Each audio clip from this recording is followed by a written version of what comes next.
So guys welcome back to my YouTube channel. तो आज हमारा इस वीडियो का 5th डे है। अगर आपने पिछले 4 वीडियोस नहीं देखी हैं तो आप पहले उनको देख लीजिए, क्योंकि वो वीडियोस भी आपके लिए बहुत ज़्यादा हेल्पफुल हैं। इस वीडियो लेक्चर में हम समझेंगे मेटलर्जी क्या होती है और वो कौन कौन से मेथड हैं जिसके थ्रू हम ओर्स को सेपरेट कर सकते हैं। तो चलिए इनको वन बाय वन समझने की कोशिश करते हैं।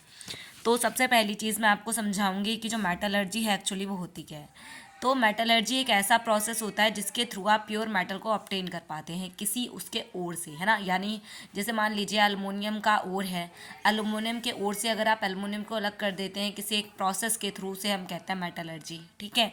तो the process of obtaining a pure metal from its ore called a metallurgy. तो आई होप सो आपको क्लियर हो गया होगा कि जो मेटलर्जी है वो एक्चुअल में क्या होता है। देन इसके बाद हम पढ़ेंगे कि जो एक देखो, अगर इसमें मेटलर्जी तो आपको समझ आ गया। अब इसमें कौन कौन से स्टेप को इन्वॉल्व किया जाता है। अब जिन जिन स्टेप्स को यहाँ पर इन्वॉल्व करते हैं उस मेटल को अलग करने के लिए उसकी ओर से, तो उसे हम क्या कहते हैं, मेटलर्जिकल प्रोसेस ऑपरेशन कहते हैं। मेटलर्जिकल ऑपरेशन हम इसको कहते हैं। नेक्स्ट अगर मैं वही चीज़ आपसे बोलूँ कि आप में से काफ़ी बच्चे सोच रहे होंगे कि ये और क्या होता है, ठीक है। तो और बेसिकली होता है जिसमें मेटल मेटल प्लस में अदर मटेरियल यानी कि गैंग मिक्स होते हैं, उसे हम कहते हैं और, ठीक है।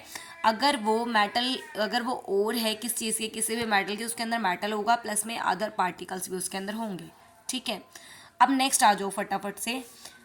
एक ऑपरेशंस होते हैं जो ये मतलब जितने भी ऑपरेशन है ना, वो बेसिकली रिएक्टिविटी ऑफ मेटल पे डिपेंड करते हैं कि किस तरीके से हम इनको अलग कर पाएंगे।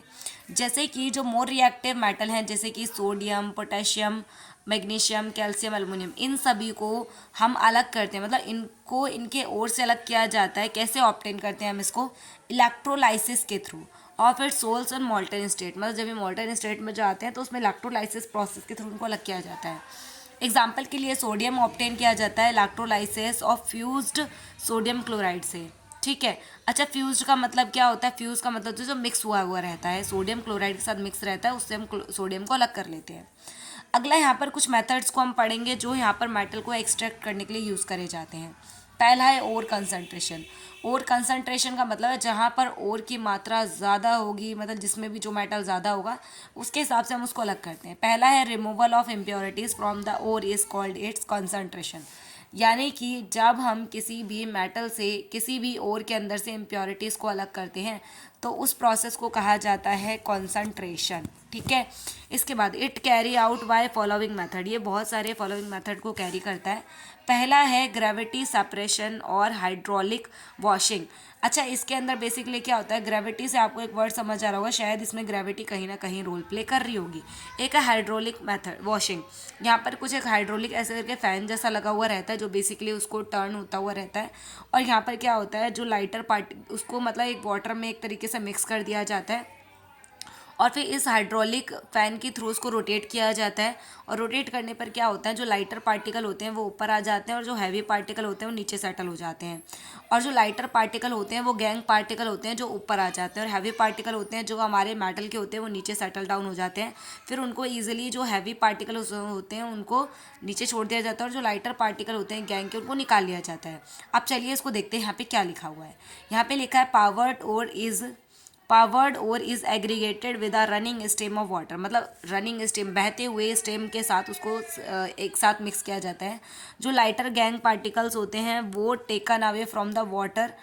हैवी जो मतलब गैंग पार्टिकल होते हैं वो वाटर के साथ फ्लोट कर जाते हैं और जो हैवियर पार्टिकल होते हैं और के वो नीचे सेटल डाउन हो जाते हैं, ठीक है।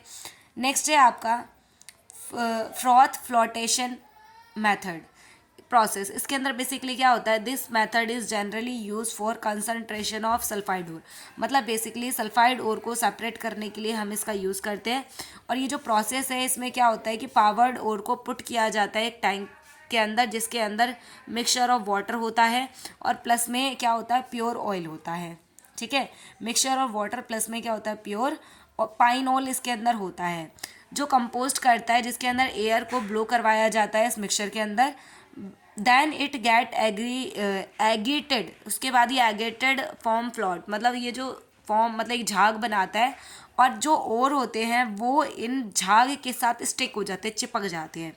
The ore particle stick to froth which float on the top of the can be separate easily. मतलब जो झाग होता है उसके अंदर वो टॉप पे रहता है, और उसी झाग के साथ जो पार्टिकल्स होते हैं ना किसके, मेटल के, वो उसके ऊपर सेटल डाउन हो जाते हैं, है ना, झाग के ऊपर, और जिसके थ्रू हम उसे निकालना इजी हो जाता है, और जो गैंग पार्टिकल होते हैं वो नीचे ही छूटे रह जाते हैं और उसको हम बाद में अलग कर देते हैं। नेक्स्ट है मैग्नेटिक सेपरेशन। मैग्नेटिक सेपरेशन में एक हाइड्रोलिक पुलीज लगी होती हैं इस तरीके से, और ये कुछ मेटल का बना हुआ रहता है, और इसके ऊपर क्या होता है कि हम जब उस ओर को गिराते हैं तो ये आगे आगे मूव करता जाता है। देन इसके बाद जो मेटल होता है, मतलब जो मैग्नेटिक चीज़ें होती हैं वो तो इधर जाके गिरती हैं और अनमैग्नेटिक चीज़ें इधर गिरती हैं। तो इस तरीके से हम यहाँ पर ओर्स को सेपरेट कर पाते हैं। ठीक है, तो यहाँ पर क्या लिखा हुआ है इसको पढ़ते हैं one by one. This method use to when one component either or impurities is magnetic in nature. इसमें एक impurity in magnetic in nature की होती है, और एक क्या होता है, और होता है जो मैग्नेटिक नहीं होता। बेसिकली उनको सेपरेट करने के लिए यहाँ पर यूज़ करा जाता है। ठीक है, एक नॉन मैग्नेटिक होता है और मैग्नेटिक होता है। आगे है लेचिंग। लेचिंग इस मेथड के अंदर बेसिकली क्या होता है, इस मेथड में concentration is done by a chemical method. Chemical method के थ्रू यहाँ पर कंसंट्रेशन को अलग किया जाता है बाय यूजिंग केमिकल रिएजेंट, या फिर जैसे गोल्ड या सिल्वर या कंसनट्रेटेड बाय दिस मेथड, मतलब गोल्ड और सिल्वर होते हैं उनको बेसिकली इसी मेथड से अलग किया जाता है। और aluminium is also obtain by this method, इसी मेथड के थ्रू एलुमिनियम को भी ऑब्टेन किया जाता है। नेक्स्ट है conversion of ore to metal oxide. मतलब मेटल ऑक्साइड कन्वर्ट्स कैसे किया जाता है ऑक्साइड को, ओर को मेटल ऑक्साइड में, यहाँ पर हमें ये देखना है। पहला है इसके अंदर आप पढ़ेंगे रोस्टिंग और कैल्सिनेशन, दोनों ही most most most important concept है, तो समझते हैं इनको बाय ट्रिक के साथ। ठीक है, सबसे पहला है रोस्टिंग, सेकेंड है कैल्सिनेशन।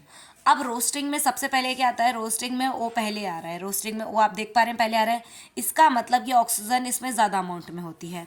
इसमें ओ बाद में आ रहा है, इसका मतलब इसमें ऑक्सीजन क्या होगी, लेस अमाउंट में होगी। ठीक है, यानी ना के बराबर होती ही नहीं है, एब्सेंट होती है। और इसमें ऑक्सीजन क्या होती है, प्रेजेंट होती है। और इसमें ऑक्सीजन की प्रेजेंस में इसको हीट किया जाता है, और जब हीट करते हैं, और बेसिकली ये ना जिंक के ओर को अलग करने के लिए करा जाता है इसका यूज़। ठीक है, एक minute, sulphide ore, sulphide ore it involve converts of sulphide ore into oxide. इसमें सल्फाइड ओर से क्या बना देते हैं, सिंपल ओर में कन्वर्ट करते हैं। देखो बेसिकली हमने क्या करा, जिंक सल्फेट को यहाँ पर ऑक्सीजन के साथ रिएक्शन करवाया, और क्या बना, एक जिंक ऑक्साइड बन गया, और एक बना है सल्फर ऑक्साइड बना है यहाँ पर। ठीक है, तो जब इनको हमने यहाँ पर, पता है क्या होता है, यहाँ पे जो साइड प्रोडक्ट जो बनता है वो होता है सल्फर डाइऑक्साइड, और जो कैल्सिनेशन के अंदर होता है कार्बन डाइऑक्साइड बनता है साइड प्रोडक्ट में। मतलब इसमें जो कार्बोनेट या हाइड्रोक्साइड, कैल्सिनेशन मेनली डन किया जाता है कार्बोनेट और हाइड्रोक्साइड ओर के लिए। ठीक है, कार्बोनेट ओर हो या फिर क्या हो, या तो उसमें कोई भी हाइड्रोक्साइड ओर हो, और यहाँ पर कौन सी ore, sulphide ore. Roasting sulphide ore, और कैल्सिनेशन सी से कैल्सिनेशन, सी से कार्बोनेट ओर। ठीक है, दोनों सेम है। इसमें ऑक्सीजन प्रेजेंट होती है, ऑक्सीजन पहले आ रहा है क्योंकि इसमें ऑक्सीजन बाद में होता है, इसलिए ऑक्सीजन एब्सेंट होती है, और इसमें ऑक्सीजन के एब्सेंट में उसको हीट किया जाता है। तो यहाँ पर दोनों बेसिकली ये चीज़ें आपको याद रखनी है। इसके बाद रिडक्शन ऑफ मेटल, मेटल का कैसे रिडक्शन करवाएंगे, रिडक्शन क्या होता है, रिमूवल ऑफ ऑक्सीजन। देखो ऑक्सीडेशन के अंदर बेसिकली होता है एडिशन ऑफ ऑक्सीजन, ठीक है, और रिमूवल ऑफ हाइड्रोजन। पर जब बात करते हैं ना रिडक्शन की, तो रिडक्शन में क्या होता है कि addition of hydrogen and removal of oxygen. तो रिडक्शन के केस में क्या होगा, रिमूवल ऑफ हाइड्रोजन, यानी ये देखो जिंक ऑक्साइड है, इसमें से कार्बन के साथ जब इसकी रिएक्शन करिए तो क्या हो गया, जिंक अलग हो गया, ऑक्सीजन अलग हो गया।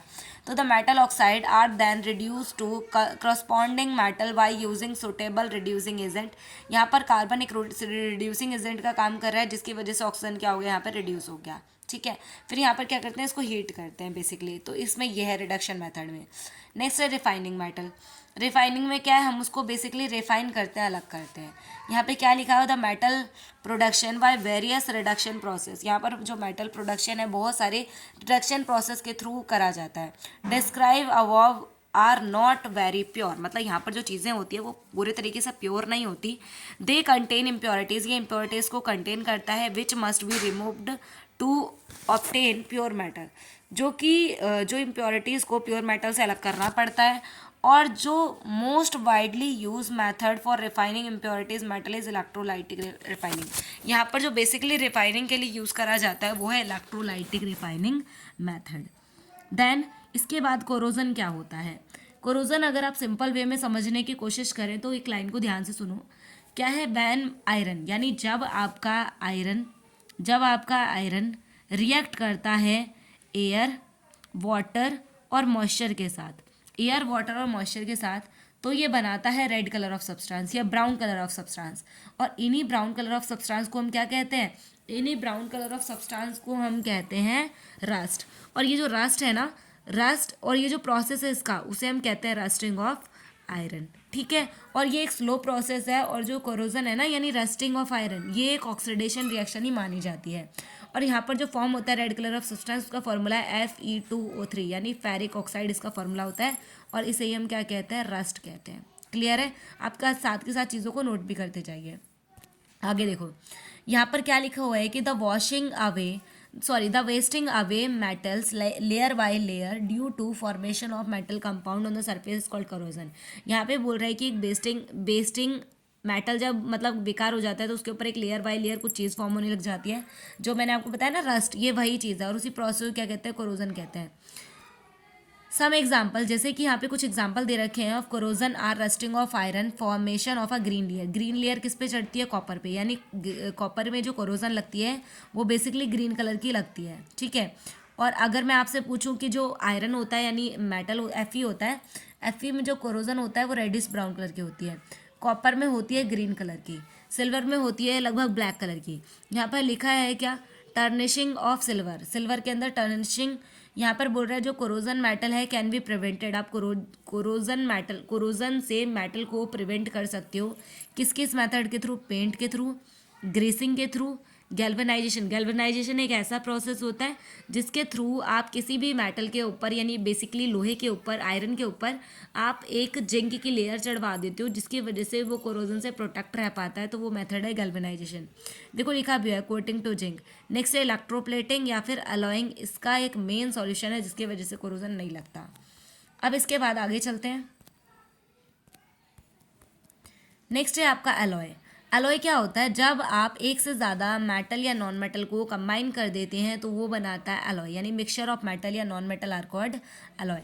अब यहाँ पर क्या है, ब्रास। ब्रास बेसिकली क्या होता है, कई बार आपसे पूछ लिया जाता है ब्रास क्या होता है, तो आपको याद रखना है जो ब्रास होता है ना, ब्रास बेसिकली कॉपर और जिंक का मिक्सचर होता है, यानी कॉपर और जिंक को जब मिलाते हैं ना तो उसे हम कहते हैं ब्रास। नेक्स्ट है ब्रोंज। ब्रोंज कैसे बनता है, जब कॉपर और टिन को मिलाते हैं। कॉपर का सिंबल होता है Cu, कॉपर का सिंबल होता है Cu और जिंक का होता है Sn। एक मिनट, कॉपर और टिन यानी Sn, और कॉपर होता है Cu, जिंक होता है Zn। नेक्स्ट इसके बाद है जर्मन सिल्वर। जर्मन सिल्वर बनाया जाता है कैसे, कॉपर, एक सेकेंड, कॉपर, जिंक और निकल, इन लोगों को मिला के ये बनाया जाता है। नेक्स्ट है स्टर्लिंग सिल्वर, ये बनाया जाता है कॉपर और सिल्वर को मिला के। कॉपर का सिंबल होता है Cu और सिल्वर का सिंबल होता है Ag, गोल्ड का होता है Au। ज्वेलरीज में इसका यूज़ करते हैं। अगला है कुछ अलॉय है, देखो ये तो कॉपर के अलॉय है। अब यहाँ पर आयरन के अलॉय हैं कुछ, जैसे स्टील आयरन का अलॉय, यहाँ पे आयरन और कार्बन को मिला के बनाया जाता है। अगला है स्टेनलेस स्टील, जिसके अंदर आयरन, क्रोमियम, निकल और कार्बन, ये सभी चीज़ें इसके अंदर होती है। क्रोमियम का सिंबल होता है Cr। नेक्स्ट है एल्युमिनियम के अलॉय, वो है ड्यूरेलियम। ड्यूरेलियम जो है ड्यूराल्यूमिन है, ये ड्यूराल्यूमिन, ये बेसिकली एल्युमिनियम, कॉपर और मैग्नीशियम और मैंगनीज का एक और होता है। यहाँ पर एल्युमिनियम का सिंबल है A है, कॉपर का है Cu और मैग्नीशियम का होता है Mg और मैग्नीज का होता है Mn। और यहाँ पर जो नेक्स्ट है आपका जो और दे रखा है मैग्नालियम, ये सभी के आगे एल्युमिनियम वाला साउंड आ रही है क्योंकि एल्युमिनियम का ही हो रहा है, इस वजह से।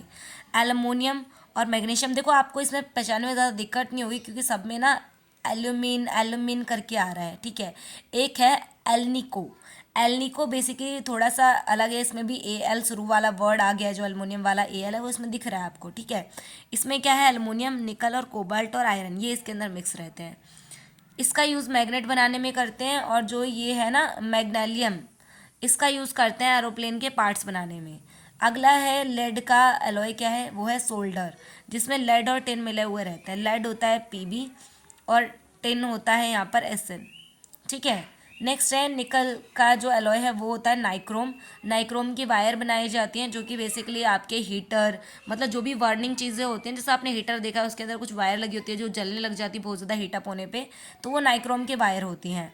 तो ये निकल, आयरन, क्रोमियम और मैग्नीज के मिलके बने हुए रहते हैं। देखो यहाँ पे लिखा हुआ है इलेक्ट्रिकल हीटिंग एलिमेंट, जो है बेसिकली इससे बने होते हैं। और जो शोल्डर है ये बेसिकली ज्वाइंट करने के लिए यूज़ करते हैं ना, वही वाला शोल्डर है।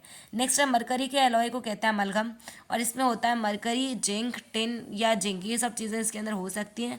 नेक्स्ट इसको टीथ फिलिंग के लिए इसका यूज़ करते हैं अमलगम का। नेक्स्ट हमारा जो टॉपिक होगा, एक सेकेंड, हाँ यही है बेसिकली। अगली वीडियो में हम बात करेंगे एटॉमिक स्ट्रक्चर की, तो बने रहिए वीडियो के साथ, और अगले वीडियो का नोटिफिकेशन के लिए चैनल को सब्सक्राइब कर लें। अगर आपको वीडियो हेल्पफुल लग रही है, वीडियो को लाइक करें, अपने फ्रेंड्स में शेयर जरूर करें। Thank you so much watching this video.